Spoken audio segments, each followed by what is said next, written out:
Scripture says. This is what it's going to show us, and this is what we got to change our mindset. Testimony's great to speak about it afterwards. And yes, that is part of glorifying, but the true power of glorifying is when you're in the middle of it. Amen. When it hits you head on, right in the middle, and He's busting you right in the eyes with it.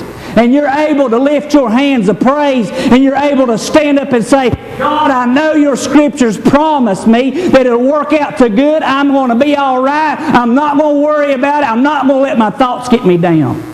I know that it'll work out.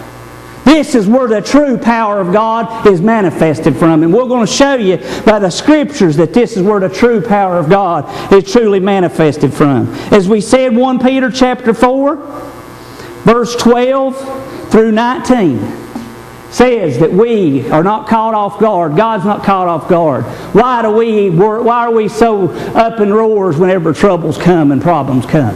Why are we all to pieces? Listen to what it says, 1 Peter 4:12. Beloved, think it not strange concerning a fiery trial, which it is to try you as though some strange thing has happened unto you. But rejoice inasmuch as you are partakers of Christ's sufferings, that when His glory shall be revealed, ye may be glad also exceedingly joy. If ye be reproached for the name of Christ, happy are ye. For the Spirit of glory and of God resteth upon you. On their part is evil spoken of, but on your part He is glorified. But let none of you suffer as a murderer, or as a thief, as an evildoer, or as a busybody, or other men's matters. Yet if any man suffer as a Christian, let him not be ashamed, but let him glorify God on this behalf. For the time is come that judgment must begin at the house of God, and if it first begin at us, what shall the end be of them that obey not the gospel of God? And if the righteous scarcely be saved, where shall the ungodly and the sinner appear?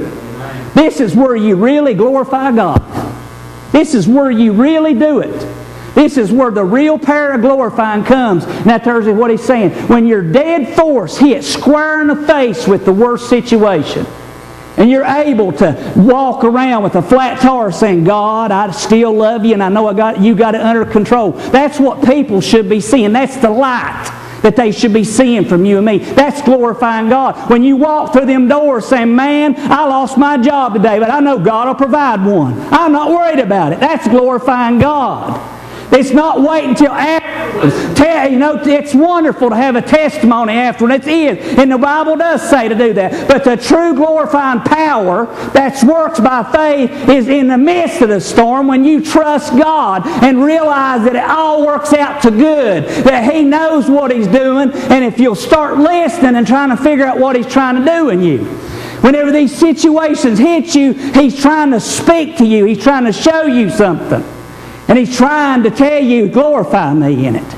Lift me up, because this is where the real power will come from. When you're able to mature enough to do this. When you're able, mature enough to grow into the shape. But do we murmur and complain when problems come? Listen to yourself. What do you hear yourself doing? What are you hearing yourself saying? What's going on in your life? Do you hear yourself murmuring, disputing? Do you hear yourself these things happen to us, or do we glorify God? I won't go there, but it's in 1 Corinthians 10 where he says that. Murmurings and complaining and going on with it and just crying the blues about it and all that. That's what the world does. We should be different. We should be glorifying God no matter what hits us. And it tells you what age group you're at according to how little it is to how far it takes you down, to how much murmuring, disputing, and complaining we do, to how much glorifying we do. How much are you doing? God knows what's going to happen. He knew it before it ever happened. He knew the situation was going to happen before it ever came. And He knew that the situations were there. And I'll give you clear evidence. Acts 16, Paul in prison. What did he do in the midst of prison? Him and Paul and Silas beaten, tied down in the innermost part of prison, sung praises unto God and glorified God. They were freed. They were let go. The powers of God were released.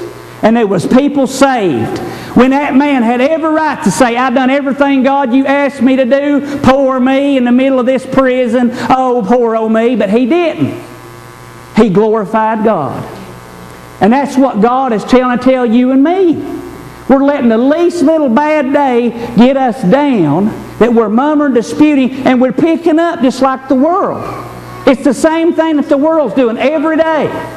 The world's every day complaining about how my toe hurts and how my job stinks and how my electric bill's so high and how this is so bad and how this. But a Christian that's glorifying God is going around like this all day long saying, you know, I love the Lord and God will take care of it and His promises is there and all things will work out to good and I'm going to trust Him no matter what and I'm going to lift Him up. Then you're going to see the powers of God be manifested. That's faith that works. And that's where the church has got to begin to change. That's where we've got to figure out. That's where the real glory of God, it happens.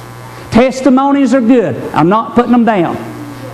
But when you're in the middle of the battle, the worst when you're in the middle of the battle, when you're hit head on, in a head-on collision, and you jump out of your car, victory in God, and everybody's looking at you like you're an idiot. That's what He just said in the Scriptures. The world, they'll put it down. That's what He said. It'll be wrong to them, but to you it'll be a chance to glorify me. That's what He said in the Scriptures in 1 Peter 4. It'll be a chance for you to lift me up. But also it's a chance for you to learn what's going on in your life. It's a chance for you to see things that's in your life. It's a chance for you to grow. And it's a chance for you to help somebody else down the road and it's going to go through that same situation. So look at all the good that's coming out of the things that God is trying to do. And are we trying to grab hold of it or are we going to let the spirit of the enemy crush us? Are we going to let him bring us down and try to destroy us? Are we going to let him take us into the place that we don't want to go? And because I believe tradition is what's happened. I believe today that believers have picked up on what's been going on and been going on and been going on. That's the way we think it's supposed to be done. But the Scripture says different. The Scripture says you glorify me in the midst of the storm. The Scripture says you lift me up in the midst of the battle. The Scripture says you trust me, and whenever you walk in that emergency room with that sick child in your arms, you're magnifying me, saying it's going to work out. God, you promised. Lord, you promised that it would work out. It's going to be all right. And then when the world looks at you like you're an idiot, you just keep on going and don't be ashamed of God and keep magnifying the Lord. And then you'll watch the powers of God be shaken. Because faith by works is where it comes. And that's where you manifest the great things of God. And you see the things happen. Because that's what happened with Paul and them. And Paul even records this in 2 Corinthians 12, chapter 12, verse 9, whenever he said that when we work by faith, and the God even told him that when he's trying to get the thorn out of his side. That was what he was trying to do in 2 Corinthians 12, 9. And it said, and he said unto him, my grace is sufficient for thee, for my strength is made perfect in weakness. Most gladly, therefore, will I rather glory in my infirmities, that the power of Christ may rest upon me. When I glorify God, the power of Christ will rest upon me when I glorify Him in my infirmities, in my troubles, in my problems. Then the power of Christ will be released because I glorified Him in the midst of my troubles. I lifted Him up in the midst of my problems, and the powers of Christ is released when we lift Him up in the midst of that. So what have you been doing? I can tell you what I've been doing. I've been a murmurer and a complainer. I've been just like the world. I picked it up. Beware of the leaven of the Pharisees. Beware of the world. You'll pick up what they've done and watched what the people's done and traditions. And that's what he even said. He said, watch out. Traditions will break the commandments of God. It will. I can prove it to you. Whenever you got a ministry that all they worry about is dress, and they want to preach against people about dress, which commandment are they breaking? The second one. Love thy neighbor as thyself. See, it breaks. If you follow tradition, you're going to break the commandments, is what he's saying. So you've got to let tradition go, follow what God's got, and then you're going to see great things happen. We as believers have got to understand right